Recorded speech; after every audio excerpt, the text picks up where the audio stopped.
Hi, welcome to I dream. Character ఆర్టిస్ట్గా కొన్ని వందల సినిమాల్లో నటించిన నటి రమ్యశ్రీ గురించి పరిచయం అవసరం లేదు. ఆమె మన తెలుగు వారందరికీ సుపరిచితమే. ఈ మధ్యకాలంలో ఆమె పైన దాడి జరగడం, ఆమె తమ్ముడి పైన కూడా దాడి జరగడం, ఆ విజువల్స్ వైరల్ అవ్వడం, ఆ వీడియోల్లో ఆమె కన్నీరు పెట్టుకోవడం మనందరినీ కలిచివేసేసాయి. అసలు ఆమె పైన దాడి చేసింది ఎవరు, ఈ ఘటనకు కారణం ఏమిటి, ఇలాంటి అన్ని విషయాలు మనం రమ్యశ్రీ గారిని అడిగే ఈరోజు తెలుసుకుందాం. ఆమె మనతో పాటు షోలో ఉన్నారు. హాయ్ అండి రమ్యశ్రీ గారు. నమస్కారం అండి. మేడం, మీతో కలిసి ఇంటర్వ్యూ చేయాలని, మిమ్మల్ని కలవాలని చాలా రోజులుగా అనుకుంటూ ఉన్నాను. బట్ ఇలాంటి ఒక సందర్భంలో చేయాల్సి రావడం నిజంగా నేను బాధపడుతున్నాను. ఎందుకంటే మేమందరం ఎంతో ఇష్టపడిన నటి మీరు. అలాంటి మిమ్మల్ని ఆ వీడియోలో ఆ పరిస్థితుల్లో చూసి చాలా బాధ కలిగింది మేడం. అసలు ఏమైంది మేడం? ఎందుకు మీరు అలా బాధపడాల్సి వచ్చింది? మీ పైన దాడి చేసింది ఎవరు? మీ క్వశ్చన్ నా మనసులో కూడా వెతుకుతుంది. ఎందుకు దాడి చెయ్యబడేంత స్థితికి రమ్యశ్రీ ఎందుకు వెళ్ళిపోయింది అనేది. నేను ఎందుకు మీడియా ముందుకు వస్తున్నానంటే, నేను ఆ రోజు చనిపోయి ఉండుంటే మనుషులు ఎలా మాట్లాడుకుంటారంటే, ఏదో చేసి ఉంటుంది అందుకే నడి రోడ్డు మీద నరికేశారు అని చెప్పుకునేవాళ్ళు. ఇంత నా లైఫ్, నా కెరియర్లో గుడ్ ప్లేస్లోనే ఉన్నాను నేను. ఎప్పుడు నా పేరెంట్స్ నాకు ఒక జన్మిచ్చిన తర్వాత ఒక మంచి ప్లేస్లోనే ట్రావెల్ చేశాను తప్ప ఎక్కడ నాకు ఒక రిమార్క్ అనేది లేదు. ఖచ్చితంగా లేదు మేడం. సో ఇది నా లైఫ్.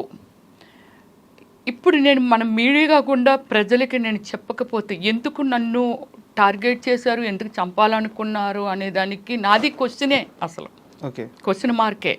కానీ దీనికి ఆన్సర్ చెప్తాను. సంజయ్ కన్వెన్షన్ శ్రీధర్రావు గారు, నేను ఇప్పటికే చెప్పాను, మళ్ళీ చెప్తున్నాను, ఆయనతో నాకు విరోధం లేదండి. ఆయన ఎవరో నాకు పెద్దగా తెలియదు. ఆయన యాక్టివిటీస్ ఏంటి, ఆయన రేంజ్ ఏమిటి అని నాకు అసలు సంబంధం లేని మ్యాటర్ అది. ఓకే, కామన్గా ఒక మనుషులం ఏమిటి, మనము ఏదో ఒక వ్యాపారమో జాబో ఏదో ఒకటి చేసుకుంటూ ఉంటాం కదా. చేసుకున్నప్పుడు కొంచెం మనం తిని కొంచెం ఏదో ఒక సెక్యూరిటీ చేసుకుంటాం.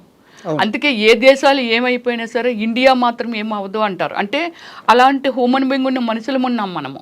అయ్యో రేపు ఏమైనా అయితే ఏంటి పరిస్థితి, మన పిల్లల పరిస్థితి ఏమిటనుకునే మనుషులమే. ఇలా ఏమిటంటే రమ్యశ్రీ కూడా అలానే ఇన్ని సినిమాలు చేసి రంగులు వేసుకొని డే అండ్ నైట్ కష్టపడి నేను సంపాదించుకున్న డబ్బులో ఒక సక్రమైన మార్గంలో ఒక ఇల్లు కొనుక్కుంటాము, లేకపోతే ఎక్కడైనా ఒక స్థలం. డబ్బునైతే దాయలేము కదండి, అంతే కదా, ఎవ్వరివి డబ్బుని మూటలు కట్టలేము. సో అలాంటిది ఆ డబ్బులు ఎక్కడోకక్కడ మనం పెట్టుకోవాలి. ఒక మంచి అది ఏమిటి జాగ్రత్త లాయర్కి చూపించుకొని ఇది బాగానే ఉందా, అది ఉందా, ఇందని పెట్టుకుంటుంటాం. 2003లో పెట్టానంటే ఎన్ని ఇయర్స్ అయిందో చెప్పండి. అవును కదా, కొనుక్కున్నాను, 22 సంవత్సరాలు అవుతుంది. కొనుక్కున్నాను. అక్కడ ఇప్పుడు జరిగిన సిచ్యువేషన్ ఏమిటి అంటే, నా స్థలమే, నా స్థలంలాగే దగ్గర ఒక 40 మందిది అక్కడ స్థలాలు లేవు. బాధపడుతున్నారు, సఫర్ అవుతున్నారు. అందులో నేను ఒకదాన్ని అంతే. ఇక్కడ ఒకసారి నా సైట్లోకి వెళ్ళి విజిట్ చేస్తే అన్ని వాష్రూమ్లు అయ్యి కట్టేసి ఉన్నాయి అందులో. ఎప్పుడు మేడం ఇది ఒక 2 years అవుతుంది. 2 years బ్యాక్ ఎప్పుడో జరిగింది.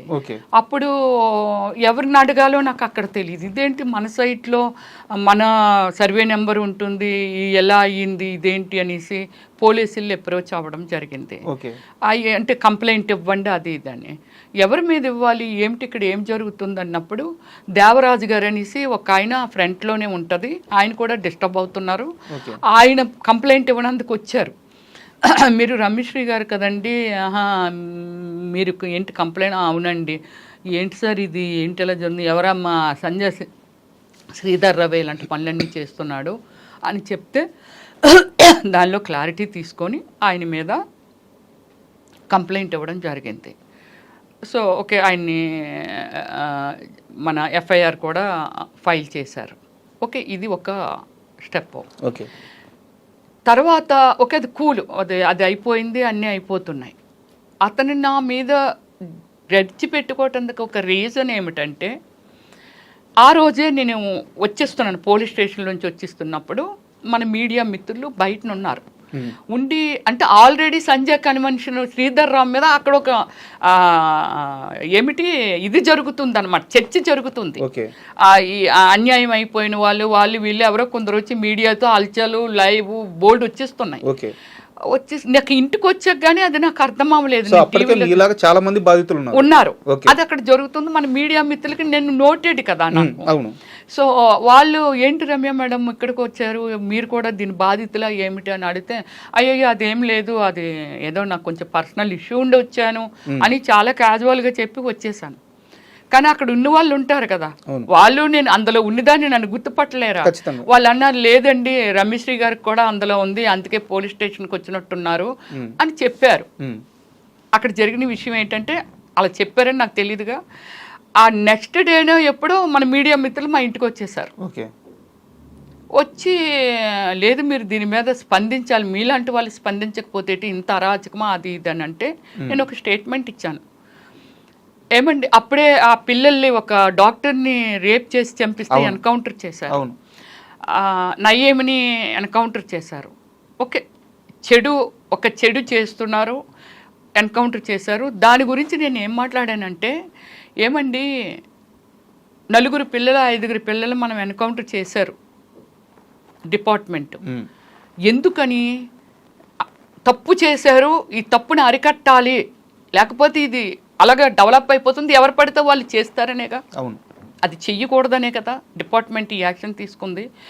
అప్పుడు నేనన్నాను ఏమండి ఆ పిల్లలు ఒక క్రమశిక్షణతో పెరగలేదు, వాళ్ళ తల్లిదండ్రులు వాళ్ళకు ఒక క్రమశిక్షణ చెప్పుండరు, వాళ్ళు ఎడ్యుకేటెడ్స్ కాదు, డ్రింక్ చేసి ఉన్నారు, వాళ్ళ ఏజ్లు కూడా చిన్నవే, అంటే మెచ్యూర్డ్ ఫెలోస్ కాదు. ఒక అవకాశాన్ని వాళ్ళు ఆ అమ్మాయిని ఇలా చేస్తే తప్పని కూడా తెలియని నేచర్ ఉన్న వాళ్ళు అలాంటి వాళ్ళు చేస్తేనే మనం ఎన్కౌంటర్ చేసాము. నయ్యం ఆయన ఏం చేశారో నాకు తెలియదు, ఆయన హిస్టరీ గురించి నాకు అనవసరం. ఎందుకు చేశారో ఒక తప్పు చేశారు, ఇలాంటి మనిషి ఈ భూమి మీద ఉండకూడదు. మరి అలాంటప్పుడు ఈ శ్రీధర్ రావు లాంటి వాళ్ళు, మళ్ళీ చెప్తున్నాను, ఈ శ్రీధర్ రావు గారు ఆ వీడియోలు కావాలంటే చూపించవచ్చండి, ఈ శ్రీధర్ రావు లాంటి వాళ్ళు మనుషులు బ్రతుకుంటుండగా, అమ్మాయి చనిపోయింది, పేరెంట్స్ పాపం సఫర్ అవ్వచ్చు, కానీ మనుషులు బ్రతుకుంటుండగా ఒక 100 మందినో లేకపోతే ఇంకో సొసైటీ వాళ్ళు ఇంకొకళ్ళో ఇలాంటి కార్యక్రమాలు చేస్తూ మానసికంగా వాళ్ళని చంపేస్తూ నిద్ర లేకుండా వాళ్ళ హ్యాండ్లకి వీళ్ళ లైఫ్ని తీసుకొని ఇంత ఇబ్బంది పడుతున్న వాళ్ళని ఎందుకు ఎన్కౌంటర్ చెయ్యకూడదు అని అడిగాను. అప్పటి నుంచి నా మీద గ్రెడ్జ్ పెట్టుకున్నాడు అనే సంగతి మాకు ఎలా తెలిసిందో చెప్తాను. ఒకసారి అందరికీ అందరిది రయేజా వాడికి ఇచ్చేద్దాము, రయేజా వాళ్ళ కంపెనీ వాళ్ళు అడుగుతున్నారు, మీరందరూ రండి అని సొసైటీ వాళ్ళని అందరినీ పిలవడం జరిగింది. సొసైటీ ప్రెసిడెంట్ గారు మనందరం వెళ్దాము అని అంటే మేము కూడా, అంటే నేను ఎప్పుడు చాలా వరకు అటెంప్ట్ చెయ్యనండి వీటికి, అంతా రాకేష్ ప్రశాంత్ అతన్ని కూడా నాతో పాటు ఉన్నాడు కాబట్టి తను కూడా టార్గెట్ చేశాడు అంతే. అంటే మరి అన్ని తనే కదా చూస్తాడు, జనరల్ నాలెడ్జ్ దాని గురించి ఏమిటి, ఇదేమిటి, అదేమిటి అనేది. సో నాకు తెలుసు, కానీ ఒక సెలబ్రిటీగా అన్నిటికీ బయటకు రాలేక తను నేను బయటికి తను పంపించి తను చూసుకోవడం అంతే. ఒక సపోర్టు, ఒక భార్యకు భర్త ఎలాగ సపోర్టు, లేకపోతే ఒక తల్లిదండ్రులు ముసలైపోతే పిల్లలు ఎలాగ సపోర్టు, వాడు నాకు అలాగ సపోర్టు. సో అలా అప్పుడు రమ్యశ్రీ వాళ్ళు ఎవరైనా వస్తే గెట్ అవుట్, బయట స్పాన్సర్లు వాళ్ళే పెడతాడు. ఎందుకు ఆ వ్యవస్థ అతనికి ఎందుకో నాకు అర్థం కాదు. నువ్వు వ్యాపారం చేసుకుంటున్నావు, కూల్ చాలా మంది చేస్తున్నారే. రామేశ్వరరావు గారు సింపుల్గా నడిచి వెళ్ళిపోతారు, సీఎం గారు కూడా నాకు అసలు ఇది అక్కడే లేదు అన్ని టైప్లో ఉంటారు.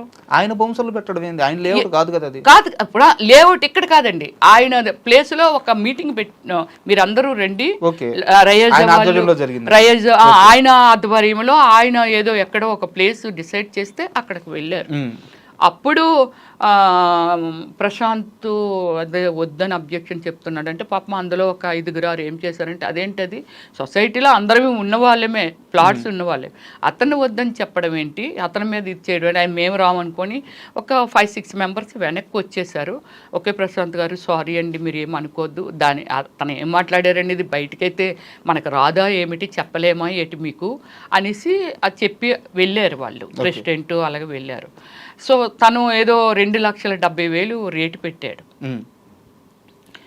తర్వాత ఏదో అక్కడ ఏదో ఒక డిస్కషన్ జరిగింది. ప్రశాంత్ని రమ్యశ్రీ తాలూకొల్లి లోపలికి రానివద్దనే దగ్గర మాకు అర్థమైంది మా మీద నేను ఆ స్టేట్మెంట్ ఇచ్చాను కదా అందుకు ఈయన గ్రెడ్జి పెట్టుకున్నారు అనేది. ఓకే ఓకే ఇది ఒక క్లోజ్ కామన్ అది అయిపోయింది.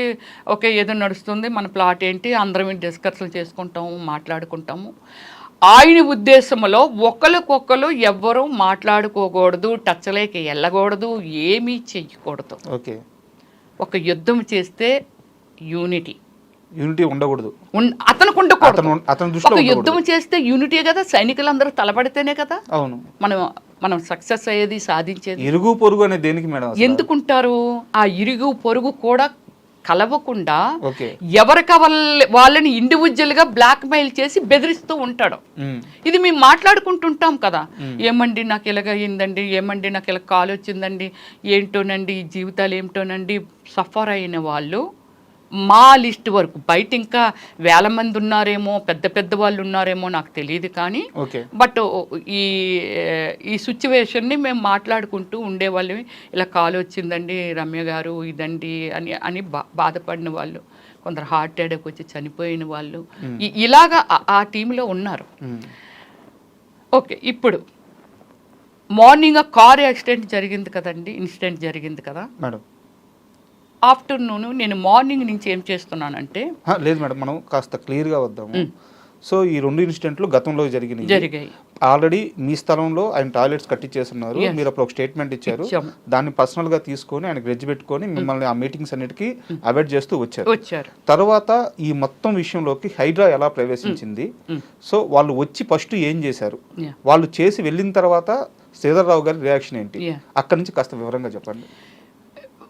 దీనికి ఏమిటంటే హైడ్రా పెట్టిన తర్వాత అంటే హైడ్రా ఎప్పటి నుంచో లేదు కదండి. హైడ్రా ప్రవేశపెట్టిన తర్వాత దాని రూల్స్ ఏమిటి రెగ్యులేషన్స్ ఏమిటి వీటి గురించి అనేది క్షుణ్ణంగా తెలుసుకున్నామండి.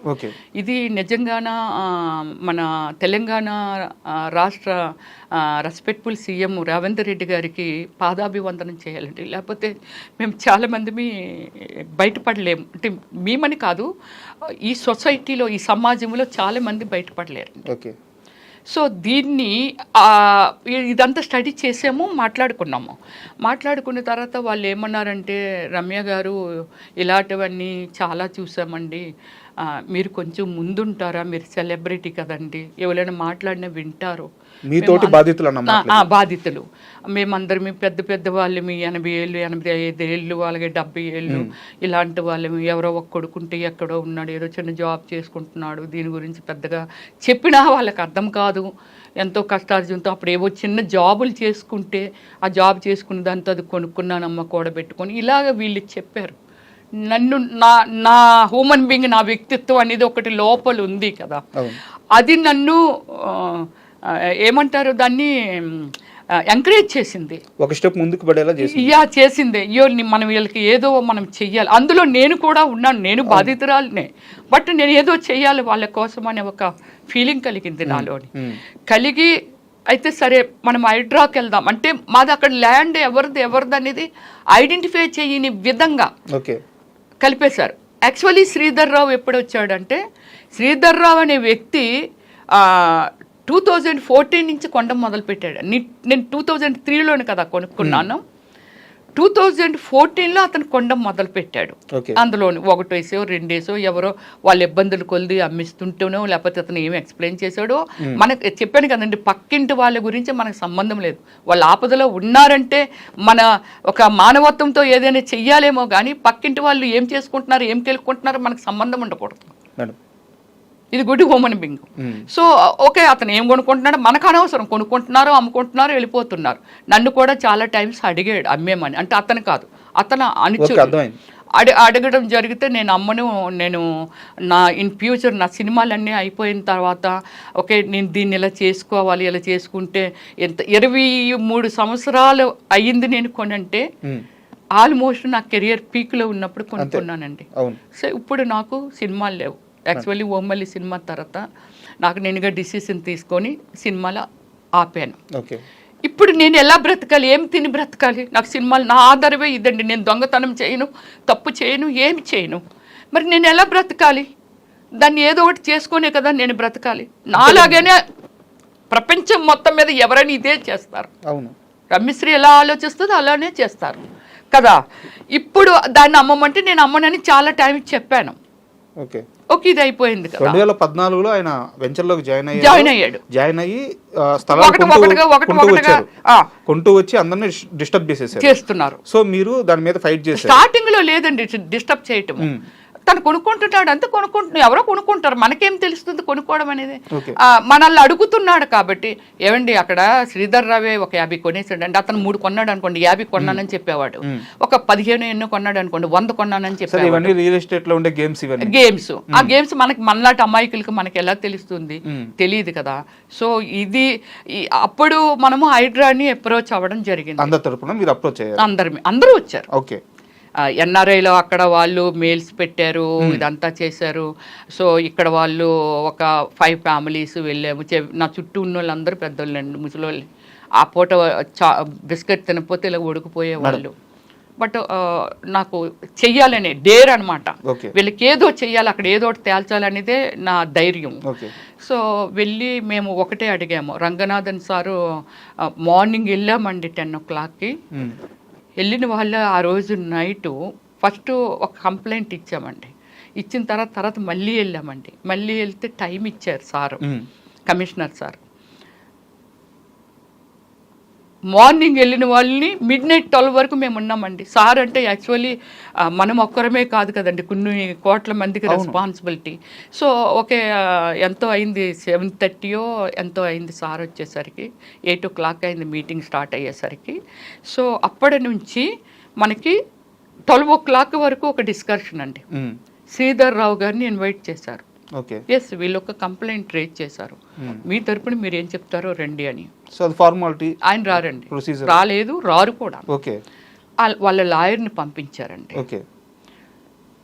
వాళ్ళ లాయర్ ఆర్గ్యూ, ఒక కమిషనర్ లాయరు ఇస్ ఓకే, లా చదివింది, ఒక ఫస్ట్ పర్సనల్లీ ఎడ్యుకేషన్ కంటే ముందు ఒక క్రమశిక్షణ మనిషిలో ఉండాలి. ఆమె ఎడ్యుకేషన్నే మాట్లాడింది, క్రమశిక్షణతో మాట్లాడలేదు. మేమందరం అక్కడ జిహెచ్ఎంసీ వాళ్ళు ఆఫీసర్స్ ఉన్నారు, టౌన్ ప్లానింగ్ వీళ్ళందరినీ పిలిచారు సార్. వాళ్ళని కూడా మాకు తెలియదండి. తర్వాత డిస్కషన్లో తెలిసింది, ఓహో వీళ్ళు ఈ డిపార్ట్మెంటా, వీళ్ళు ఈ డిపార్ట్మెంట్ అనేది తర్వాత మేము చూసామే, కానీ మాకు ఫస్ట్ తెలీదు. బిగ్ స్క్రీన్ పెట్టారండి. బిగ్ స్క్రీన్ పెట్టి 80s కూడా వెళ్ళి ఈ లేఅవుట్ ఏంటి, దాని ముందు అక్కడ భూమి ఏంటి, అది ఎవరిది, ఎక్కడిది, ఎలాగ వీళ్ళు వెంచర్ వేశారు, ఏమిటి ఈ ప్లాట్ చేశారు, ఏమిటి దీనికి రోడ్లు ఏమిటి అనేది సాటిలైట్లో చూసారండి. అది చూస్తూ వీళ్ళని పిలుస్తూ అడుగుతుండే వాళ్ళు, ప్రతిదీ డౌట్ ఉంటే, సార్కి డౌట్ ఉంటే వాళ్ళని ఉన్న డిపార్ట్మెంట్లో క్లారిఫికేషన్ తీసుకునేవాళ్ళు.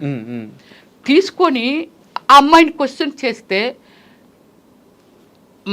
మాకే అర్థం కానివి, మాకు నవ్వొచ్చేది అమ్మాయి చెప్తున్న క్వశ్చన్స్.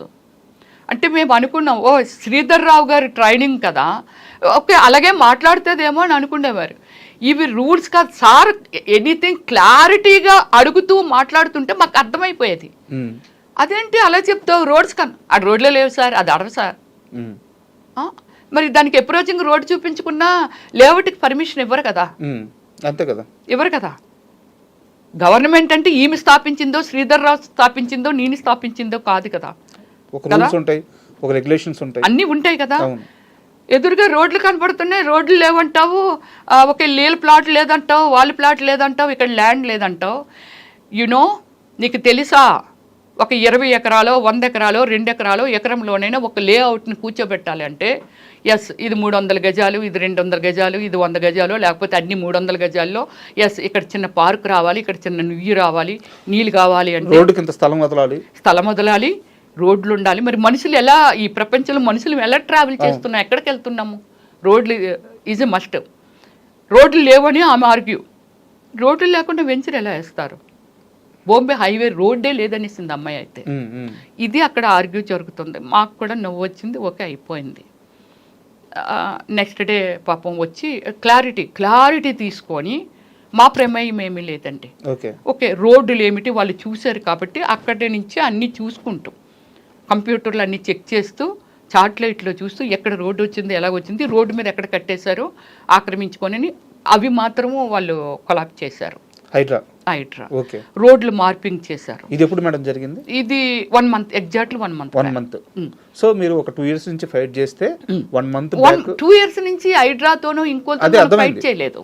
ఈ కలిపేసుకున్నాడు. మనం ఎవరు అడగాలో ఏం చేయాలో మాకైతే. సో ఒక 2 years నుంచి మీ స్ట్రగుల్ కి 1 month బ్యాక్ హైడ్రా వచ్చిన తర్వాత ఒక పరిష్కారం లభించి వాళ్ళు వచ్చి ఆ అక్రమ కట్టడాలన్నీ కూల్చి ఓకే రోడ్లకు మార్పింగ్ చేశారు. ఓకే ఓవర్ నైట్ లో చూడు, ఒక గవర్నమెంట్ అంటే ఒక హైడ్రా గవర్నమెంట్ స్థాపన, అది ప్రైవేట్ లాగా శ్రీధర్ రావో లేకపోతే రమేశ్వరో కాదు. అక్కడ ఒక గవర్నమెంట్ ప్రవేశపెట్టింది, ప్రజలకు ఇక్కడ న్యాయం జరగాలి, ఇన్ ఫ్యూచర్ రోడ్లు ఆక్రమిస్తే ఎలా వెళ్తాము, ఒక వర్షం వస్తే చెరువులు మొత్తం ఆక్రమించిస్తే మరి నీరు ఎక్కడికి వెళ్తుంది, ఇప్పటికే పొంగిపోయి వర్షాకాలం వస్తే చనిపోతున్నారు. ఇది ట్రూ. ఒక గవర్నమెంట్ ఒక మంచి డిసిషన్ తీసుకుంది, ఆ గవర్నమెంట్లోని భాగమే హైడ్రా. దీన్ని కూడా రెస్పెక్ట్ ఇవ్వకుండా నువ్వు ఓవర్ నైట్లో మొత్తం అవన్నీ మూసేవంటే is good think or bad think?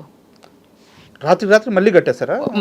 రాత్రి మూసేసి మళ్ళీ కన్స్ట్రక్షన్ స్టార్ట్ చేసేసాడు ఇమ్మీడియట్లీ. అయ్యో అదేంటి మేడం, కాస్త క్లియర్గా చెప్పండి. అదే అక్కడే డిస్కషన్ చేస్తున్నాము, ఇది ఇలాగా అని చెప్పి. సో అది కార్ డాష్ ఇచ్చిన తర్వాత అది అయిపోయింది, ఆ ఎపిసోడ్ అయిపోయిందండి. ఆ ఖుషి అని అతను బయటకు పంపించేశారు, స్టార్ట్ చేశారు. ఆఫీసర్లు అందరూ వచ్చారు కదా, బయటకు వెళ్ళారు. బయట నుంచి ఇక్కడి నుంచే దీని మార్కింగ్స్ దీని బోర్డర్స్ ఉంటాయి కదండి, అది చూస్తూ వాళ్ళు మార్పింగ్ చేసి, సార్ ఇంతకు ముందులాగా గన్ చేస్తారు ఏమిటంటే, లేదమ్మా ఇప్పుడు పెయింటింగ్ వేస్తున్నాం, పెయింటింగ్ మీద స్ప్రే కొడుతున్నాం, చెరపటానికి వీలు పడదానంటే నేనేం చేస్తున్నానంటే అప్పటి నుంచి మార్పింగ్ ఎక్కడ చేస్తున్నారు, దాని లొకేషన్ ఏమిటి, ఆపోజిట్ అక్కడ ఏముంది, పక్కన ఏముంది అనేది ఒక వీడియో, ఆ ల్యాండ్ మార్క్స్ చిన్న వీడియో తీయడం ఆపడం ఇలాగ 2 గంటల వరకు అక్కడ అనుమానితులండి. దగ్గర ఒక 70 మంది ఇలాగా వాళ్ళే ఉన్నారు. వాళ్ళు ఎందుకుంటారండి, శ్రీధర్ రావు గారిది కదా రెస్పాన్సిబిలిటీ, ఆయనది కదా, ఆయన కొనుక్కున్నాడు, ఆయన చేశాడు. మేము కొనుక్కున్నాము, మమ్మల్ని రమ్మన్నారు, వచ్చాం. హైడ్రా వాళ్ళు వాళ్ళు పిలిచారు, శ్రీధర్ రావు గారు రాలేదు. ఓకే వాళ్ళ మనిషి అని అంటే మనం అనుకోవడమే అంతే. వాళ్ళు కూడా పక్కనున్న వాళ్ళు మీరు ఎవరండి అంటే మాకు అర్థమైపోయింది, ఈ చుట్టుపక్కల వెళ్ళి ఇక్కడ 4 కనబడుతున్నారు, ఇక్కడ 2 కనబడుతున్నారు, ఇలా మాకు అర్థమైపోయింది వీళ్ళందరూ శ్రీధర్ రావు మనుషులు అని. అయినా వాళ్ళు అడగటందుకు డేర్ చేసేవాళ్ళు కాదు. నాతో చెప్తుండే వాళ్ళు ఎవరో తెలుసండి శ్రీధర్ రావు మనుషులేనండి ఇలా చెప్తుంటే నేను అడిగేసేదాన్ని. మీరు లేదా పోలీసులు ఉన్నారు కదా అడగమనేదాన్ని, ఏమండి వాళ్ళు ఎవరో అడగండి, వెళ్ళండి, వీడియోలు అవి తీస్తున్నారు, వెనకాల అలా తిరుగుతున్నారు, వీళ్ళు ఎందుకు తిరుగుతున్నారు, శ్రీధర్ రావు అయినా ఉండాలి, మనమైనా ఉండాలి, వీళ్ళందరూ ఎవరో అని అలాగా అడుగుతూ కొందరిని బయటికి పంపించడం ఏముందండి, ఇక్కడ మేము వర్క్ చేస్తున్నాం, అలాగే వెళ్తాడు, మళ్ళీ ఇక్కడికి వచ్చేస్తున్నారు. ఇది జరిగింది.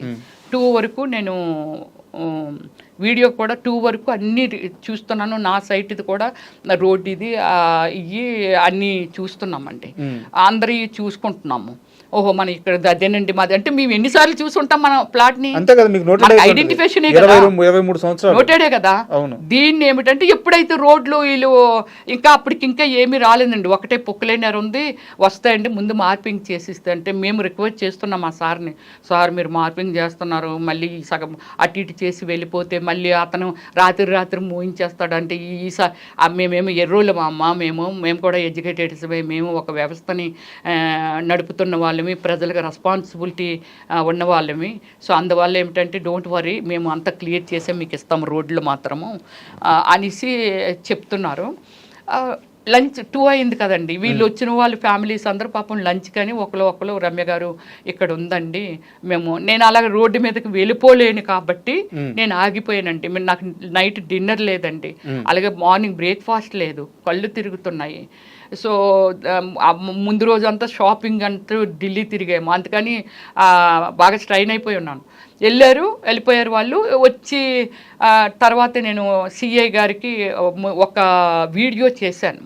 ఏమండి ఇదండి ఇక్కడ ఇలాగా హైడ్రా వాళ్ళు వీళ్ళందరూ కలిసి ఇలా చేస్తున్నారండి, ఇదండి శ్రీధర్ రావు గారి యాక్టివిటీస్ ఇలా ఉంటాయండి. సో ఇదిగోండి నా ప్లాట్, ఇదిగో ఇక్కడ ఉందండి నాది.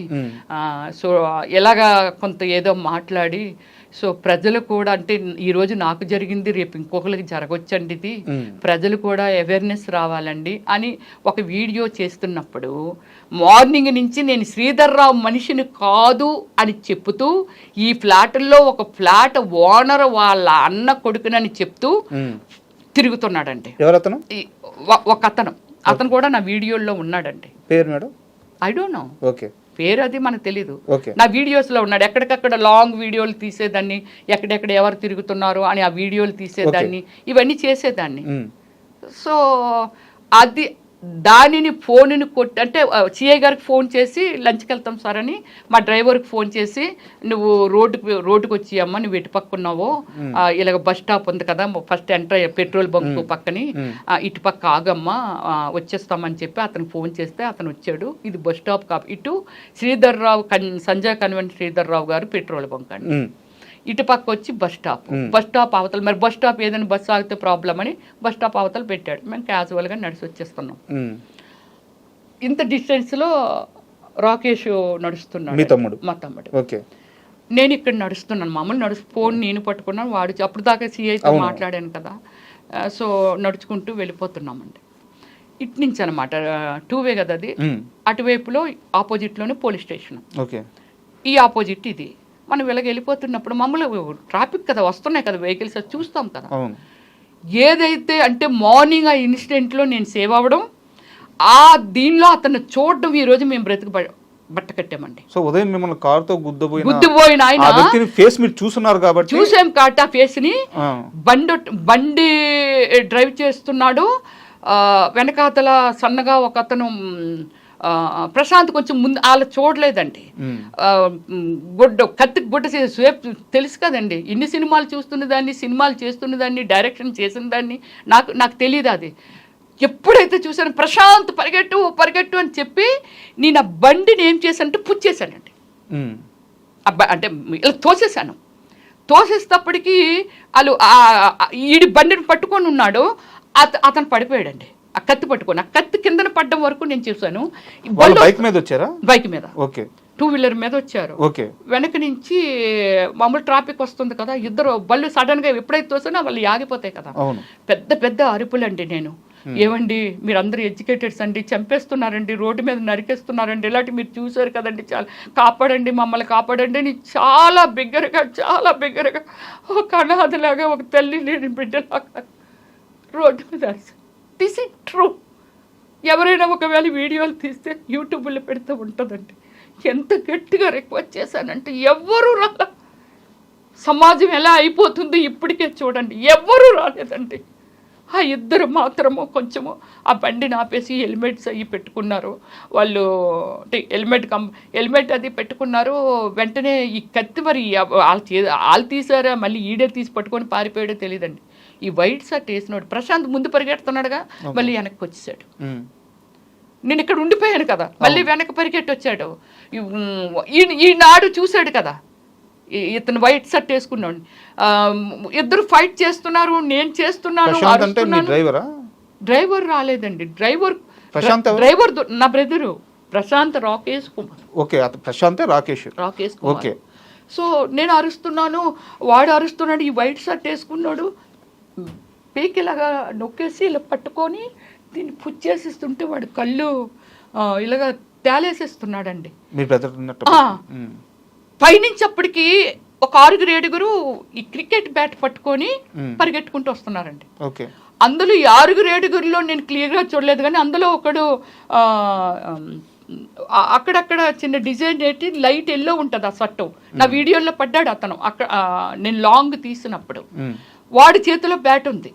వీళ్ళు పరిగెట్టుకుంటూ వచ్చి ఆ బ్యాట్ పెట్టి వీడు పీక నొక్కాడు కదా, దాని మీద ఇలా వెయ్యాలని అనుకున్నప్పుడు నా మధ్యలో వెళ్ళి వీళ్ళిద్దరు బయట వాళ్ళు ఉన్నారు, వాళ్ళు చెయ్యి పెట్టి ఇలా లాగుతున్నారు. నేను ఈ చేతిని ఇరుస్తున్నాను.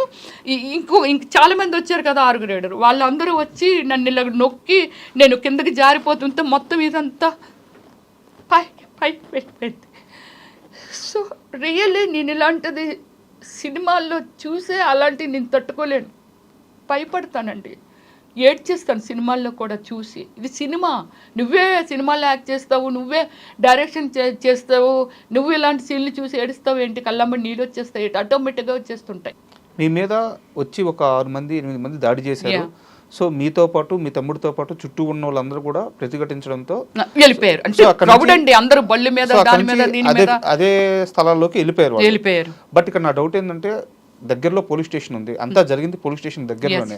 సో మీరు వెంటనే వెళ్ళి కంప్లైంట్ చేశారు? వెంటనే అప్పుడు మేము ఏం చేసామంటే క్లారిటీగా ఎదురుగా పోలీస్ స్టేషన్ అనేది నా నాలెడ్జ్కి పెద్దగా అనిపించదండి. అంటే నాకు తెలియదు అంత ఇక్కడ పోలీస్ స్టేషన్ ఉందా, ఈ ఏరియాలో అది ఉందా అని అలాగా తెలుసుకోండి. నేను సినిమా చేశాను, షూటింగ్ అయిపోయింది, వెరీ హోమ్లీ గర్ల్ అండి నా ఇంటి లోపలే. ఎవరైనా ఇంటర్వ్యూ అడుగుతారంటే ఒక నీతి, ఎందుకు మాట్లాడాలి, ఏం చేయాలంటే నీతి మీద మాట్లాడతాను అంతే. సో అప్పుడు మేము ఏమి చేసామంటే డ్రైవర్ని హెల్ప్ తీసుకొని గట్టిగా అరుస్తూ ఎవరు దగ్గరికి రాకుండా, ఎక్కడున్నారు హైదరాబాద్, ఎక్కడున్నారు పోలీసులు అనుకుంటూ పరిగెట్టుకుంటూ వెళ్తే అక్కడ కొందరు అక్కడ కొన్ని లోపల రెస్టారెంట్లు ఏవో పెట్టాడండి, అవి తిన్నందుకు అక్కడ ఉన్నారో అక్కడ కానిస్టేబుల్ వచ్చాడు. వస్తే ఇది బ్రదర్కి ఇదంతా చిరిగిపోయి ఇదంతా బ్లడ్ ఇదంతా గీసేది అంటే ఆ ఫైట్లో జరిగిందండి, ఫైట్లో జరిగింది. సో అది అప్పుడు నేను అన్నాను అనమాట, ఇలా జరిగింది పదండి మేడము, ఎదురుగుండానే కదా ఇది, ఎక్కడ జరిగింది ఇన్సిడెంట్ అంటే ఎక్కడంటే పదండి కంప్లైంట్. నేనైతే రాను, మీరు ఒక్కలైతే మీ దగ్గర డ్రెస్ మాత్రమే ఉంది. ఆ డ్రెస్ కాదండి, మీ దగ్గర గన్ కానీ ఏమీ లేదు, మనం ఇలా వెళ్తూ ఉంటే పొడిచేసే వాళ్ళు ఎవరో 4-5 వచ్చి పొడిచేస్తే చంపేస్తారు, నేను రాను అని దాడి జరుగుతుంది కాబట్టి మీరు భయపడిపోయాను నేను. సో భయపడిపోతే లేదు మేడము, నేను లేదు అక్కడ ఫోన్ చేయండి, ఎవరినైనా పంపించమనండి, ఎవరైనా గడ్డ పట్టుకొని పంపించమనండి, అమ్మో నేనైతే రాను అనేసి భయపడిపోయాను. లేదు మేడము, ఈ డ్రెస్ ఉంది కదండి, డ్రెస్ ఏం చేస్తుంది, డ్రెస్ మిమ్మల్ని కూడా పొడిచిస్తే ఏం చేస్తారండి, అయిపోయిన తర్వాత ఎవరు ఏం చేయలేము కదా, ప్లీజ్ అండి ఎవరినైనా పంపించమనండి అంటే ఎస్ఐకో ఎవరికో ఫోన్ చేస్తే నేను పంపుతున్నాను అది ఇదంటే లాస్ట్కి పంపలేదు.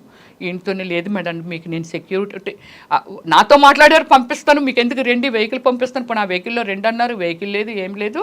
ఈ కానిస్టేబుల్ గుండానే ఆయన దగ్గరగా ఆయన ముందుని అలా భయపడుతూ నడుచుకుంటూ పోలీస్ స్టేషన్కి వెళ్ళాం. అక్కడ ఉన్నారండి ఎస్ఐ, ఏం జరిగింది సార్, ఇలాగ జరిగింది సార్, ఇది సార్ విషయం. పాపం కానిస్టేబుల్ అంతా క్లియర్గా చెప్తున్నాడు. సార్ మేడం మార్నింగ్ నుంచి వీడియోస్ అవి చేస్తున్నారు, అనుమానాస్పదంగా ఉన్నోళ్ళు చూడమ్మా అక్కడ ఏదో తిరుగుతున్నారు, ఒకసారి వెళ్ళి అడుగు, ఇదంతా చెప్తున్నారు సార్. ఇలాగా అంటే మేమందరం ఇక్కడ ఉన్నాము, లంచ్ కానీ బయటకు వెళ్తుంటే ఈ ఇన్సిడెంట్ బయట జరిగిందట సార్, మేము ఎవరమే లేము అక్కడ అని చెప్పారండి. డోంట్ కేర్, వెళ్ళి కంప్లైంట్ రాయండి, ఓకే ప్రామిస్ అండి. ఒక ఎస్ఐ మీద నేను ఇలా చెప్పాను కదండి, జాబ్ చేసే వాళ్ళన్నా కష్టపడే వాళ్ళన్నా నేను చాలా రెస్పెక్ట్ ఇస్తాను. కానీ అక్కడ అతను కేర్లెస్. ఇంతకుముందు నేను వినేదాన్ని కదా, అక్కడ ఉన్న పోలీసులు, అక్కడున్న పోలీస్ స్టేషను అమ్ముడిపోయిందండి శ్రీధర్రావుకి. శ్రీధర్రావు ఏది చెప్పితే అదే జరుగుతుందండి. అక్కడ మనకేమి న్యాయం జరగదండి, మనం కంప్లైంట్లు ఇచ్చుకొని అవి ఇచ్చుకొని. ఓకే, నేను ఆ వాతావరణాన్ని అక్కడ చూశాను.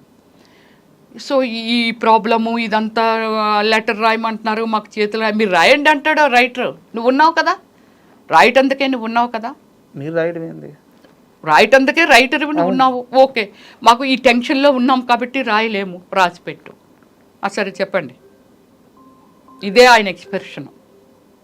సో దీన్ని మనము ఏది చేసో లెటర్ రాసాము. అప్పుడు మాలా చౌదరి గారని ఈయన బాధితురాలు, శ్రీధర్రావు గారు బాధితురాలు. ఆమెనేమో పాపం వాళ్ళ హస్బెండ్ ఏదో మర్డర్ చేశారు ఏదో. ఆయన ఏంటండి మేజర్ అండి, రిటైర్డ్ మిలిటరీ మేజర్ అండి. మిలిటరీలో ప్రజాసేవ చేసే మనిషి.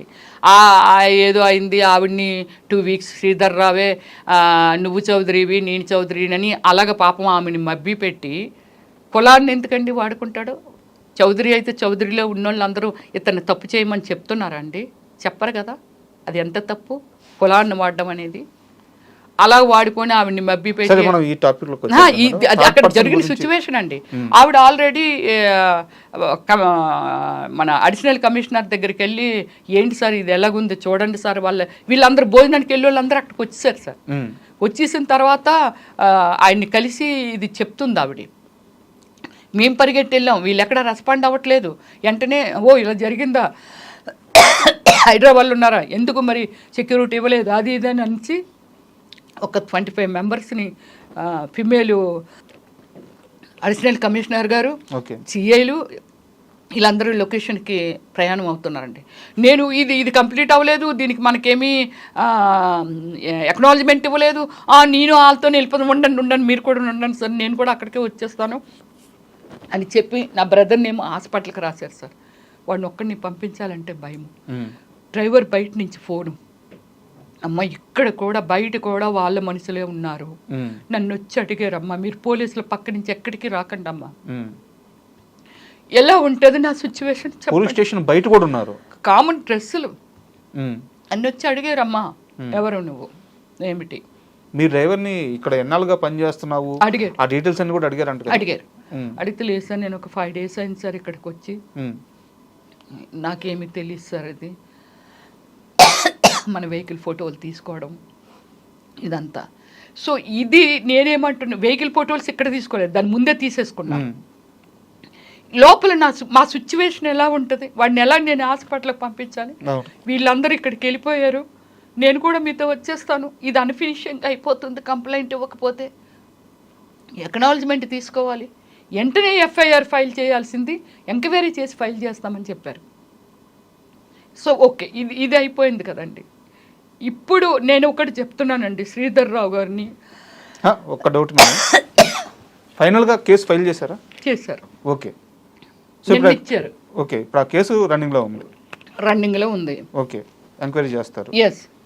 ఎస్టర్డే పోలీస్ స్టేషన్కి వెళ్ళాము. ఓకే, వెళ్ళి అంతా ఎవరున్నారు ఇక్కడ, ఏముంటారు ఎదురుంటారు, వెళ్ళప్పుడు నా ఫోన్ని ఏమండి మేమేమి దొంగలం కాదు కదా, వాడెవడో దొంగతనం వేశారు, మీరు రికవరీ చేశారు, నాకు ఇచ్చేయండి, నాకు కమ్యూనికేషన్ గ్యాప్ వచ్చేస్తుంది. ఇలాంటి సిచ్యువేషన్ నా ఫ్యామిలీతోనో ఇంకోతోనో నా ఫ్రెండ్స్తోనో ఏదైనా చూడాలి, ఎందుకంటే ఈవినింగ్ మళ్ళీ మీడియా కూడా వచ్చేసారు అక్కడికి. సో ఇదంతా చూసి వాళ్ళు బెదిరిపోతారండి, నాకు ఒక కమ్యూనికేషన్ కావాలి కదా, నా ఫోన్ ఇచ్చేయండి అంటే అలా ఇవ్వమండి, కోర్టులో సబ్మిట్ చేస్తామంటే మా లాయర్ గారు అది అన్నారు. కోర్టులో సబ్మిట్ చేయడం ఏంటి, నీది పోయిందని కంప్లైంట్లో అయితే రాసావు కదా, అది రికవరీ చేసినప్పుడు నీ చేతికి ఇచ్చేయాలి కదా. వాళ్ళ దారిలోనే పోయింది, అది లాగేసుకొని అతనే బయట నన్ను ఏదైతే మర్డర్ అటెంప్ట్ చేయబోయాడో అతనే లాక్కొని వెళ్ళిపోయాడు. సో ఆ వెంకటేష్ అంటే అతని పేరు, తర్వాత మనం ఎంక్వైరీ చేస్తే వెంకటేష్ అని తెలిసింది. సో ఇచ్చేయాలి కదా. నేను అన్నాను ఆ వీడియోలన్నీ తీసుకున్నాను, కేర్ఫుల్గా ఉన్నాయా లేదా నేను చూడాలి, వాళ్ళు ఏమైనా చేసేసారేమో అది ఇదని అంటే సరే ఎందండి అయితే ఓపెన్ చేయండి అని చెప్పి ఇచ్చాడు. ఓకే ఇవి ఉన్నాయా, ఓకే ఏమో అన్నీ మనకు గుర్తుంటాయండి, ఎన్ని వీడియోలు తీసాము, వాళ్ళు ఏమైనా ఓవర్ నైట్లో చూసి, అంటే నాది సీక్రెట్ కోడ్ పెట్టాను దానికి, తీసారే లేదనేది మనకు తెలీదు. సో నా డేటా ఉంటుంది కదా అందులో, నా జీవితం ఉంటుంది కదా దానిలో, అంతే కదా. ఇప్పుడు అదే కదండి ఫోన్ ట్రాపింగ్ గురించి దాని గురించి ఇంత పెద్ద పెద్ద ఇష్యూలు జరుగుతున్నాయనంటే నా జీవితాన్ని, అంటే ఇదంతా అతను చేసిన శ్రీధర్ రావు చేసిన స్కెచ్. ఆవిడ ఫోన్ లాక్కోండి, ఆవిడ ఇంకో విధంగా కూడా బ్లాక్మెయిల్ చేయొచ్చు. ఎందుకు ఇంత గ్రెడ్జ్ ఎందుకు నా మీద? నేనెవరిని, సాదా సీదా మనిషిని, మామూలుగా ఆయన ముందు చీమ బుర్రకాయని కూడా కాదు. అంటే ఏ విధంగా అతను డెవలప్ అయ్యాడో నాకు తెలియదు, కానీ నేను చీమ బుర్రకాయని కూడా కాదు. సో ఇలా అయిపోయింది కదండి.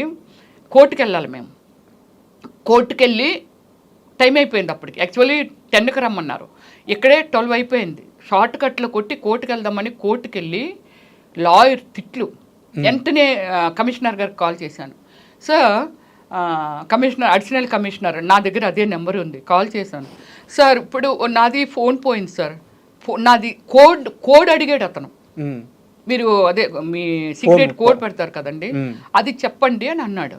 నేను అక్కడే గొడవాడాడు. అదేంటండి మాది ఎందుకండి, కావాలంటే డైరెక్ట్ కోర్టులో సబ్మిట్ చేయండి, కోడ్ ఎందుకు అడుగుతున్నారంటే అతను ఏదో ఒక రివర్స్లో ఏదో దీనిగా మాట్లాడతాడికి మా బ్రదర్ ఏం చేశాడంటే భయపడిపోయి సరే అండి చెప్తానండి అని చెప్పి కోడ్ ఇచ్చేసాడు. ఓకే, పేపర్ మీద రాసుకున్నాడు.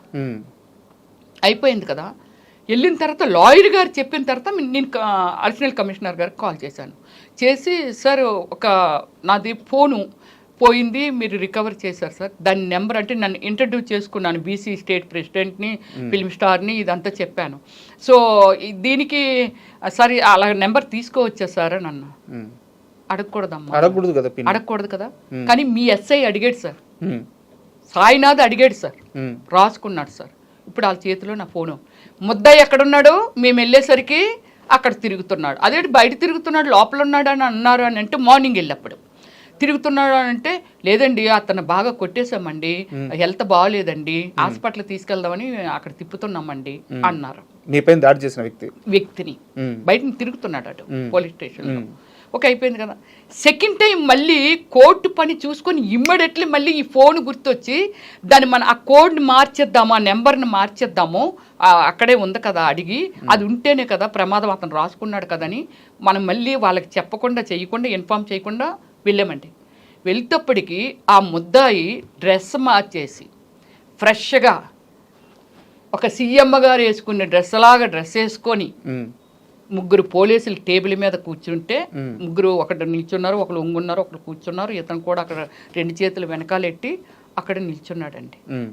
ఇప్పుడు నేను చేసిన తప్పు ఏమిటంటే దూరం నుంచే నేను మెట్లు ఎక్కుతుంటేనే గెట్ చేశాను, ప్రశాంత్ గెట్ చేశాడు, ఏదో ఫోన్ నడుపుతున్నారు. ఓకే అంటే ఇతన్ని లూజ్ వదిలేరు అనేది మాకు అక్కడ అర్థమైంది. లోపలికి వెళ్ళాము. సార్ మేము అదే మా ఫోన్ ఉంది కదా, ఆ నెంబర్ మార్చేస్తాం సార్ అంటే అలా 10 నిమిషాలు ఇవ్వండి వెళ్ళగానే మనం అడిగినప్పుడు ఇచ్చేయాలిగా. ఆల్రెడీ తీసుకోవడమే తప్పు. అడిషనల్ కమిషనర్ ఫోన్ కూడా చేశారట, ఏంటి వాళ్ళని ఏదో కోడ్ అడిగేవట, అది జాగ్రత్త అంటే ఆయన రేంజ్లో ఆయన ఏమో వార్నింగ్ ఇచ్చారో మనం వెళ్ళలేదు కాబట్టి మనకు తెలియదు. కానీ అలాగా అడిగారంట. అడిగితే అప్పుడు లేదు కమిషనర్ గారు కూడా సరే ఫోన్ ఇవ్వండి మేము కోడ్ మార్చి ఇచ్చేస్తామండి అంటే అది ఇప్పుడు ఓపెన్ చేయకూడదండి, అదండి ఇదండి. అదేంటండి అది మా జీవితాన్ని మీ చేతిలో పెట్టుకొని కోడ్ మార్చుతాం, మీరు ఇక్కడే ఉంటారు, ఇప్పుడు ఇక్కడ వచ్చి నిలబడండి, మేము మా నెంబర్ని సీక్రెట్గా మార్చేసుకుంటామంటే మేము ఉన్నప్పుడు బీరువాలో పెట్టిన ఫోను ఇక్కడ కింద నేను వస్తున్నప్పుడు ముగ్గురు పోలీసులు ఇతను నడుపుతున్నారని చెప్పాను, చూస్తున్నారని చెప్పాను. అక్కడ నుంచి ఫోన్ పట్టుకొచ్చాడండి ఎస్ఐ. అంటే నా ఫోన్ ఓపెన్ చేసినట్టేగా దాని అర్థం. ఇదండి నేను ఏమి మెసేజ్ ఇవ్వాలని అనుకుంటున్నానంటే, నేను కొన్ని సిద్ధాంతాలు ఉన్న వ్యక్తిని, మనిషి అనే ఒక మనుషుల్ని ప్రేమించే వ్యక్తిని, మనిషిని మనిషిగా ఒకటే జన్మ ఉంటుంది, ఒక్కసారి మరణం ఉంటుంది, మనిషిని మనిషిగా చూడాలనుకునే వ్యక్తిత్వం అండి. నేను సినిమాల్లో చెయ్యొచ్చు, నాకు అది రాసిపెట్టి ఉంది కాబట్టి భగవంతుడే ఫస్ట్ డిసైడ్ చేస్తాడని చెప్తారు కదండి. రాసిపెట్టి ఉంది, తప్పు కానీ ఇది కాదు, ఉంది కాబట్టి సో నేను సినిమాల్లోకి వచ్చి ఉంటాను. మహానుభావులు ఒక హిస్టరీని ఒక ఏమిటి ఎన్టీఆర్ గారు ఒక దేవుడా రాముడా భీముడా ఇలా అన్నీ ఒక హిస్టరీని చూపించగలిగారని అంటే, ఒక చిరంజీవి గారిని అంటే వాళ్ళు ఇలాంటి వాళ్ళందరూ పెద్ద సక్సెస్లో ఒక జనానికి ఒక మెసేజ్ అండి సినిమా అంటే. ఒక కుటుంబం అండి, ఒక దేవుళ్ళండి, ఒక యుద్ధం అండి, ఒక చీటింగ్లండి, ఇదే కదా సినిమా అంటే. దాన్ని ప్రజలకి అవేర్నెస్ కల్పిస్తున్నారండి సినిమాలు తీసి. మేడం నేను సామాన్యురాలని, సో నేనేం చేయలేను ఇలా అంటున్నారు, బట్ మీరు కొన్ని వందల సినిమాల్లో యాక్ట్ చేసిన నటి, 400 మూవీస్ నియర్లీ, కొన్ని కోట్ల మందికి తెలిసిన నటి, కొన్ని లక్షల మంది మిమ్మల్ని అభిమానించే వాళ్ళు ఉన్నారు, సో మిమ్మల్ని ఇష్టపడే వాళ్ళు ఉన్నారు. మీలాంటి ఓ వ్యక్తి పైన ఇలా పబ్లిక్గా దాడి జరగడం, మీరు ఒక న్యాయం కోసం అధికారుల దగ్గరికి వెళ్తే అక్కడ రెస్పాన్స్ సరిగ్గా రాకపోవడం, అధికారుల దగ్గరికి ఎవరి దగ్గరికి, పోలీస్ అధికారులు కానీ పోలీస్ అధికారులు ఎవరి దగ్గరికి, సో మీలాంటి వ్యక్తి పైన ఇంత దాడి జరుగుతున్నప్పుడు ఇండస్ట్రీ నుంచి మీకు ఎందుకు సపోర్ట్ రాలేదు ఇప్పటిదాకా ఎవరు? ఇండస్ట్రీ నుంచి సపోర్ట్ రాకపోవడం అనేది ఏం లేదండి. యాక్చువల్లీ ఏమిటంటే నా ఫోన్ కొట్టేశారు కాబట్టి వాళ్ళు అంటే ఫోన్ కూడా ఒక భాగమే, ఫోన్ కూడా లాగేసుకోవాలి, ఇందులో మొత్తం అంతా ఉంది కాబట్టి ప్రూఫ్స్ ఉన్నాయి కాబట్టి. సో ఇది వాళ్ళు చాలా మూర్ఖులుగా బిహేవ్ చేశారండి. హైడ్రా గవర్నమెంట్ కదా, అంతే కదా, ఒక డిపార్ట్మెంటే కదా. హైడ్రా దగ్గర ఆ ప్రూఫ్లు అన్ని మెజర్స్ తెలియకుండానే వాళ్ళు కొట్టేస్తున్నారా? కాకపోతే నా వీడియో ఒకటి చేశాను కదండి, ఇది వైరల్ అయిపోతుందని అబ్బాయి మార్నింగ్ నుంచి వేరొకరు అని చెప్పి తిరుగుతున్నాడు అని చెప్పాను కదండి. వాడు ఇన్ఫర్మేషన్ ఇచ్చాడు, ఆవిడ దగ్గర ఫోన్ లాగేయండి అనేసి. సో అలాగే ఫోన్ ఎత్తుకెళ్ళిపోయారే తప్ప సో వాళ్ళ దగ్గర ఉండదా ఏంటి ఇన్ఫర్మేషన్? హైడ్రా వాళ్ళ దగ్గర ఉండదా ఏంటి ఇన్ఫర్మేషన్? ఉంటుంది కదా. బట్ కాకపోతే ఏమిటంటే వాళ్ళు ఇంత మూర్ఖంగా ఆలోచించడం కూడా తప్పే, వాళ్ళకి తెలియదు అంతే. సో కానీ నాకు ఆ డిపార్ట్మెంట్ గురించి ఓన్లీ గచ్చిపోలేండి, అందరూ చెడ్డ ఆఫీసర్లే ఉండేది. అంటే నా క్వశ్చన్ అధికారుల గురించి కాదు, వాళ్ళ గురించి కాదు, నేను అడిగేది ఏంటంటే సినిమా నాకు ఫోన్ కమ్యూనికేషన్ వచ్చేసిందండి. అంటే మీ ఫోను ఆల్రెడీ పోలీస్ స్టేషన్ లో ఉందని చెప్పి మీరు చెప్పారు, అక్కడ లేట్ అయిందని చెప్పారు. బట్ నా క్వశ్చన్ ఏంటంటే రమ్యశ్రీ అనే నటి మీద దాడి జరిగింది, ఒక సినీ నటి మీద ఇలా ఎందుకు దాడి చేస్తారని చెప్పేసి ఏ యాక్టర్స్ కానీ ఏ ఒక్కరు కూడా బయటకు వచ్చి ఒక సోషల్ మీడియాలో కానీ వాళ్ళ వాయిస్ ని వినిపించలేదు. ఇప్పుడు వస్తారండి వాళ్ళు. చెప్పండి అంటే రమ్యశ్రీ గారు ఏమైంది ఏమిటని అడిగే చాయిస్ కూడా లేకుండా అయిపోయింది అంతే. ఒక మా అసోసియేషన్ నుంచి కానీ, అంటే మా అసోసియేషన్ అంటే సినిమా యాక్టర్లది ఒక అసోసియేషన్, డైరెక్టర్స్ అసోసియేషన్, నేను డైరెక్టర్ని కాబట్టి డైరెక్టర్స్ అసోసియేషన్, టీవీ ఆర్టిస్ట్ కాబట్టి టీవీ అసోసియేషన్ మెంబర్ని, వీళ్ళందరూ కదిలి రావటానికి రమ్య ఏమి జరిగిందని అడిగే అవకాశం లేకుండా పోయింది. ఇప్పుడు వస్తారండి వాళ్ళంతా. మరోవైపు వచ్చేసి మీకు బీసీ మహిళగా మీ కులస్తులందరూ మా స్త్రీ పైన ఇలా దాడి చేస్తారని చెప్పేసి వాళ్ళు మాత్రం ఒక రేంజ్ లో క్యాంపెయిన్ చేస్తున్నారు. ఒక వెలమ మహిళ మీద మా స్త్రీ పైన ఇలా దాడి చేస్తారని చెప్పి వాళ్ళు మాత్రం బాగా సపోర్ట్. నాకు కులాలు లేకపోతే అవి ఏమీ లేవండి. నేను ఒక మనిషిని, ఒక దేవుడి బిడ్డని. దీనికి మీకు చెప్తున్నాను, మన ప్రైమ్ మినిస్టర్ గారు రాముడిని అంత గ్రాండ్గా అంత ఖర్చు పెట్టి అయోధ్యలో స్థాపించారు. రాముడు లేడు ఇప్పుడు మన మధ్య. ఆయన చేసిన ఒక మంచి దేవుడిని ఎవరు రెస్పెక్ట్ చేయకుండా ఉంటారండి? దేవుడు. సో అలాగే నేను ఒక దేవుడి బిడ్డనే తప్ప నాకు ఆ కులాలు ఈ కులాలు అది ఇది అనేది నాకు సంబంధం లేని విషయాలు. నేను ప్రతి ఒక్కరిని ఇప్పుడున్న మొన్న ఒక ఇన్సిడెంట్ జరిగిందండి, ఏది మన కాశ్మీర్లో ఒక ఇన్సిడెంట్ జరిగింది. టెర్రరిస్టులు ఒక 26 మందిని నిర్దాక్షిణ్యంగా మీరు హిందువులు అని చెప్పి కాల్ చేశారు. ఇది చూసిన వాళ్ళకున్న ఇన్ని కోట్ల మంది 150 కోట్ల మంది జనాభా మన ఇండియాలో ఎంతమంది ఆ బాధ ఇది రేపు మీకు జరగవచ్చు, నాకు జరగవచ్చు, ఎవరికైనా జరగవచ్చు. ఇది ఒక దుర్మార్గము.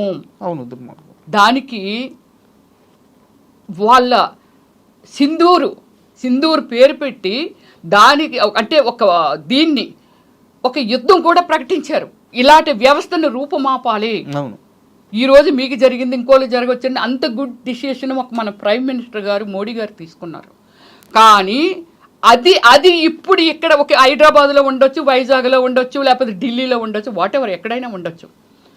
అంతకంటే మరి ఆ వ్యవస్థని ఒక యుద్ధం ప్రకటిస్తే, యుద్ధం చేస్తే ఎంతమంది సైనికులు చనిపోయేవాళ్ళు? 1000, 2000, 3000, 4000 వాటెవర్. అది వాళ్ళ సాక్రిఫికేషన్ జనం కోసం. మన జనాన్ని మనం కాపాడాలనేదే ఒక రెస్పాన్సిబిలిటీగా తీసుకున్న ప్రైమ్ మినిస్టరు. ఇప్పుడు ఇక్కడ శ్రీధర్ రావు గారి దగ్గరికి వద్దాము. శ్రీధర్ రావు గారు ఒక వ్యవస్థను మెయింటైన్ చేస్తున్నారు. ఒక వ్యవస్థ 200 మందో 300 మందో 100 మందో గోండాలంటే వాళ్ళని పాడు చేస్తున్నారా, బాగు చేస్తున్నారా? మన పిల్లడు, కడుపుని పుట్టిన పిల్లడు తప్పు చేస్తే బెత్తం పట్టుకోను, లేకపోతే అది తప్పురని కొడుతున్నాం. నువ్వు ఒక వ్యవస్థని తయారు చేసి వాళ్ళకి ఏమి నేర్పుతున్నావు? వీడిని చంపు, వాడిని చంపు, విలగ చంపు, నేను ఆర్డర్ ఇస్తాను, ఇగో నీకు ఒక 2000 ఇస్తాను, 5000 ఇస్తానని ఒక వ్యవస్థని తయారు చేస్తే ఆ వ్యవస్థ ఇంకా ఎంతమందిని తయారు చేస్తుంటుంది? ఆ వ్యవస్థ వల్ల ఈ సమాజం ఇప్పుడు 70-75% ఒక మంచి అనేది ఏదైతే ఉందో, మంచి కోసం ఆలోచించే, ఒక మనిషి కోసం మనిషి ఆలోచించే ఒక హ్యూమన్ బీయింగ్ ఏదైతే ఉందో ఆ వ్యవస్థ టాప్కి వెళ్ళిపోద్ది. ఇంకా ఈ 100 మంది 200 మంది ఇంకొక 500 మందిని తయారు చేస్తారు. ఖచ్చితంగా బ్యాడ్ కల్చర్ కదా. దీనికి రెస్పాన్సిబిలిటీ నేనేమంటానంటే ఈ వ్యవస్థను రూపుమాపటానికి ఇప్పుడు అందులో ఎంతోమంది కష్టపడి సంపాదించుకునే ఎంప్లాయీస్ ఉన్నారు, అయితే చిన్న చిన్న వ్యాపారం చేసుకున్న వాళ్ళు ఉండొచ్చు, ఎవరైనా ఉండొచ్చు. అందుకే నేను ఏం అడుగుతున్నానంటే, నేను మీ ఇంటి ఆడబిడ్డని అనుకోండి, మీ పిల్లలు ఏదో సాఫ్ట్వేర్ ఉద్యోగాలు చేసుకుంటే, ఎక్కడో ఏదో చిన్న మొక్క ఏదో కొనుక్కుందామని అనుకుంటే అది ఎవరైనా ఆక్రమించుకుంటే ఎలా ఉంటుంది? ఇలాంటి దాన్ని అరికట్టడానికి ప్రజల నుంచే ఒక విప్లవం రావాలి, ఒక ఎంప్లాయీస్ నుంచి ఒక విప్లవం రావాలి, అలాగే ఒక యూత్ నుంచి విప్లవం రావాలి, అలాగే ఒక లేడీసా లేకపోతే ఇంకోటి అనేది మన పిల్లలు రేపు రమ్యలాగా అవ్వకూడదు అని అనుకుంటే ఇలాంటి వ్యవస్థను మాత్రమే రూపుమాపమంటున్నానే తప్ప శ్రీధర్ రావు గారి మీద నాకు ఎటువంటి కోపము లేదు. అతను చేస్తున్న యాక్టివిటీస్ ఏవైతే ఉన్నాయో చాలా దారుణము. అలాగే ప్రభుత్వ అధికారులు ఎవరైతే ఉన్నారో అతనికి తొత్తులుగా మారి వాళ్ళకి ఎంకరేజ్ చెయ్యకున్నా ఏమి తింటారండి మీరు? ఎంకరేజ్ చేయకుండా ఇంత పెద్ద పెద్ద స్కాములు, ఇంత పెద్ద పెద్ద అన్యాయం జరగదు. అందువల్ల ఏమిటంటే దయచేసి ప్రతి డిపార్ట్మెంటు, ఇదంతా రెవెన్యూ డిపార్ట్మెంట్ కానీ ఏదైనా సరే న్యాయం ఇంత కొంచెమైనా న్యాయం కోసం పనిచేయండి. మీరు భోంచేస్తున్నారు, మీ పిల్లలు జాగ్రత్తగా ఉండాలనుకుంటారు, ఎవరి కోసం మీరు ఈ అన్యాయం చేసి డబ్బును సంపాదిస్తున్నారో ఆ పిల్లలు కూడా ఎలా తయారవుతారో ఆలోచించండి. మా డాడీ ఉద్యోగం ఏంటి, మాకు ఇంత డబ్బు ఎలాగొచ్చింది అనేది వాళ్ళు కూడా అదే బాటలో నడుస్తారు. కాబట్టి దయచేసి ఈ రమ్యశ్రీ పిలుపునిస్తుందండి. ప్రతి అన్న, ప్రతి అక్క, ప్రతి అమ్మ, ప్రతి దయచేసి నాకు జరిగినట్టుగా దీన్ని ఒక్కరికి బుద్ధి చెప్పితే కొందరు భయపడుతుంటారండి. అప్పుడు ఎన్కౌంటర్ చేస్తే చూడండి రేపులు చేయడాలు ఇవన్నీ తగ్గిపోయాయండి. అతను ఎప్పుడైతే అతన్ని నయ్యమునో లేకపోతే ఇంకోళ్ళో కొందరు స్వామీజీలు తయారయ్యారండి. వాళ్ళకి ఏమి తెలుసండి, అతను కూడా మనిషే. ఎంతోమంది కొందరు మాత్రమే మహానుభావులు ఉంటారు, కొందరు మాత్రమే. రజనీకాంత్ గారు కూడా చెప్తారండి, ఆయన ఒక వేదాంతి, ఒక దేవుడి లెక్కన ఆయన అంత మంచి ఆలోచిస్తారు. రోడ్డు అంటే సింపుల్గా వెళ్ళిపోతూ పేదవాళ్ళు ఉంటే దుప్పట్లు కప్పుతారు. ఆయన దేవుడి కింద ఎందుకు పూజిస్తున్నారంటే ఆయన చేసే విధానం. నన్ను కూడా కొన్ని లక్షల మంది నన్ను అభిమానిస్తారండి. నా యాక్టివిటీస్ అన్నీ ఎంత, నాకు 4 మిలియన్స్ ఫాలోవర్స్ ఉన్నారండి. 40 లక్షల మంది నా ఫేస్బుక్లో ఫాలోవర్స్ ఉన్నారు. ట్విట్టర్లోను నేను చేసినవి మీలాంటి వాళ్ళు ఉండరండి, రేరుగా ఉంటారండి, నాకు ట్వీట్ చేస్తూ ఉంటారు. ఇలాంటి మనిషినండి నేను. అందుకే నేను ప్రాధాన్యపడుతున్నాను. ప్రతి ఆ రాష్ట్రం ఈ రాష్ట్రం అని కాదు, మీరు కదిలిరండి, కదిలొచ్చి ఇలాంటి ఒక వ్యవస్థని, అంటే శ్రీధర్ రావుని ఈ వ్యవస్థ అనే దాన్ని మనం కంట్రోల్ చేయగలిగితే చాలన్నీ కంట్రోల్ అయిపోతుంటాయండి. భయపడతారండి మనుషులంటే ఇలాంటివి చేయటానికి. ఇది నా పిలుపండి. హైడ్రా దీని గుండా నేను మనందరికీ పిలుపునిస్తున్నానండి. అలాగే నేను సీఎం గారిని కూడా, మన తెలంగాణ స్టేట్ సీఎం గారిని కూడా, మీరందరూ, నేను ఒక్కదాన్ని అయితే ఎంత పోరాటం చేసినా దీనికి ఒక ఇది ఉండదండి. అప్పటిలోనే గాంధీ తాత గారు ఒక వ్యవస్థ, జనము, మనం ఎలా అంటే మన దగ్గర ఏమీ లేకున్నా, ఎక్విప్మెంట్స్ లేకున్నా, బాంబులు లేకున్నా, ఏమీ లేకున్నా అలాంటి వాళ్ళనే తరిమి కొట్టారు అని అంటే, అప్పుడు మన దేశం మీద, మన దేశాన్ని దోసుకు తింటున్నారని దండెత్తిన మన దేశంలో ఉన్న ఇలాంటి మహానుభావులు ఏమీ లేక ఇప్పుడు అందరూ ఎడ్యుకేటెడ్స్ ఉన్నారు, ఎంతో తెలుసు, మనందరికీ తెలుసును. జనరేషన్ మారింది, ప్రతి ఒక్కళ్ళ ఎడ్యుకేషన్ వల్ల ఒక మంచి ఏంటి చెడు ఏంటి తెలుసు. కాబట్టి మీరు అందరూ కదిలొచ్చి దయచేసి ఈ ఆడపిల్లకి సపోర్ట్గా నిలుస్తారని ప్రాధాన్యపడుతున్నాను. అలాగే మా సినిమా వాళ్ళని కూడా చాలామంది అండి, టీవీ ఆర్టిస్టులా, లేకపోతే డైరెక్టర్గా ఉన్నాను, డైరెక్టర్సా, లేకపోతే అలాగే మన ఫిలిం యాక్టర్స్ పెద్ద పెద్ద వాళ్ళు ఉన్నారు, చిరంజీవి గారు, బాలయ్య గారు, వీళ్ళందరూ. బాలయ్య గారితో కూడా నేను ఒక 3 సినిమాలు చేశాను.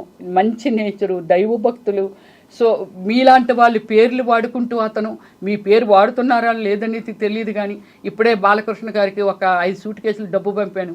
ఇప్పుడే రేవంత్ రెడ్డి గారికి నేను ఒక 1000 కోట్లు ఇస్తే కానీ ఎలక్షన్ చేయలేడు తను అని. అంటే ఒక వ్యవస్థను తన మాటల గుండా, తన యాటిట్యూడ్ గుండా ఒక వ్యవస్థను పాడు చేసేస్తున్నాడు సార్.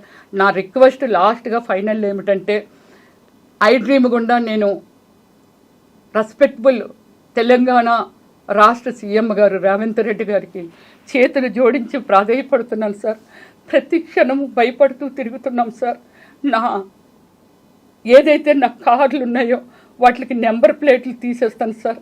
మీరు ఏదైనా ఎవరికి నేను అప్లై చేసుకోవాలో ఏమిటో అనేది చెప్తే నేను అప్లై చేసుకుంటాను సార్. ఇవన్నీ స్కార్పులు అవి కట్టుకొని తిరుగుతున్నాం సార్. అతనికి ఒక సెకండ్ సార్ మా అడ్రస్ కనుక్కోవడము. నేను పబ్లిక్గానే నేను చెప్పాను, ఐ డ్రీమ్ సాక్షిగా చెప్తున్నాను, నా కుటుంబంలో రాకేష్గా అదే ప్రశాంత్ రాకేష్గా నాకా లేకపోతే నా కుటుంబంలో ఎవరికైనా ఏదైనా జరిగితే, ఏదైనా నా మీద ఇంతవరకు ఒక క్రైమా లేకపోతే ఒక కంప్లైంటా లేకపోతే ఇంకోటి నేను ఇంకొకరి మీద కంప్లైంట్ ఇవ్వడం ఇలాంటి ఏమీ లేవు సార్. నా మీద ఒక వైట్ పేపర్ లాంటి మనిషిని నేను. నాకు ఏవైనా ఇలాంటివి ఎదురైతే అది కేవలం శ్రీధర్ రావు గారి మీద వల్లే ఎదురవ్వాలి. నాకు నన్ను ఎవరైనా పొడిచి చంపినా, కారుతో గుద్దినా, ఏమి చేసినా, రాకేష్ని కానీ ఇదంతా అది శ్రీధర్ రావు గారి వాళ్ళ మీదే. కాబట్టి దయచేసి ప్రభుత్వం దిగొచ్చి మాకు నాలాగా ఇలాగా ఇందులో ఉన్నారు కాబట్టి, పాపం అనాథలు లాంటి వాళ్ళు పెద్దవాళ్ళు ఉన్నారు కాబట్టి, మీ ప్రజల్లో మీ 5-6 కోట్ల జనాభాలో మేము కూడా ఒక మనుషులమే సార్. మమ్మల్ని దయచేసి సెక్యూరిటీ చేయండి sir, please sir. Thank you. Ramesh గారు, మీరు ఎమోషనల్ అవ్వద్దు. సో మీ వర్షన్ మీరు చెప్పారు. సో జరగాల్సిన న్యాయం ఖచ్చితంగా జరుగుతుంది, అధికారులు స్పందిస్తారు. అండ్ ఈ మొత్తం విషయంలో మీరు ఎంతైతే స్ట్రగుల్ అవుతున్నారో, ఈ బాధ నుంచి, ఈ పెయిన్ నుంచి మీరు త్వరగా బయటికి రావాలని, మీకు జరగాల్సిన మారిపోమని చెప్తున్నారు. ఏమండి అక్కడి నుంచి మారిపోండి, ఒక్కొక్కరు ఒక్క సలహాలు. ఆ ఇల్లు మారిపోండి, వాడికి తెలిసిపోయి ఉంటుంది కదా, ఎక్కడికైనా వెళ్ళిపోండి. ఎందుకు భయపడి పారిపోవాలంటాను? ఎందుకు పారిపోవాలి? ఒక మనిషికి నా లైఫ్ నాది, నేనేమి హామ్ చేసే ప్లేస్లో లేను, ఎవరికి హామ్ చేయట్లేదు. నేను ఎందుకు అతనికి భయపడి పారిపోవాలి? ఇల్లు మారిపోండి మేడం, ప్లీజ్ మేడం, లేదా అక్కడి నుంచి ఒక 1 month 2 months ఎక్కడికైనా వెళ్ళిపోండి మేడం. ఎందుకు వెళ్ళిపోవాలి? నేను దేనికి వెళ్ళిపోవాలి? అందుకే నేను ఈ మన సమాజాన్ని అడుగుతున్నాను, సమాజాన్ని హెల్ప్ అడుగుతున్నాను. మన అందరం తిరగబడితే అలాంటి వాళ్ళు ఎంతసేపు? మీ బిడ్డని, మీ ఆడబిడ్డని, మీ బిడ్డలు కూడా ఉన్నారు, మీరు కూడా ఇలాంటివి పే చేయొచ్చు. కథలు రండి మీరు అంతా, నిజంగా చెప్తున్నానండి నేనైతే. అండ్ మీరు ఈ బాధ నుంచి త్వరగా బయటపడాలని, మీకు ఖచ్చితంగా 100% న్యాయం జరగాలని మనస్ఫూర్తిగా కోరుకుంటున్నాను. And all the best madam. Thank you. నిజంగా ప్రస్తుతం ఉన్నటువంటి సమాజం దేనికి ప్రయారిటీ ఇస్తుంది? ఆర్థిక సంబంధాల చుట్టూ మాత్రమే తిరుగుతుంది. మళ్ళీ ఎన్నికలంగానే చాలా విరక్తి కలుగుతాను. మంచి అనిపిస్తుంది కదా, లేడీస్ కూడా ఛాలెంజింగ్ జాబ్స్ చేసినప్పుడు చాలా బాగుంటది. ట్రాఫిక్ అసిస్టెంట్స్ గా నియమించిన ట్రాన్స్జెండర్స్ అందరితో సాల్యూట్ చేయించుకుంటున్నారు. ఫుడ్ డెలివరీ ఇవ్వటానికి వెళ్ళినటువంటి డెలివరీ బాయ్ అనిల్ పై కళ్ళ ముందు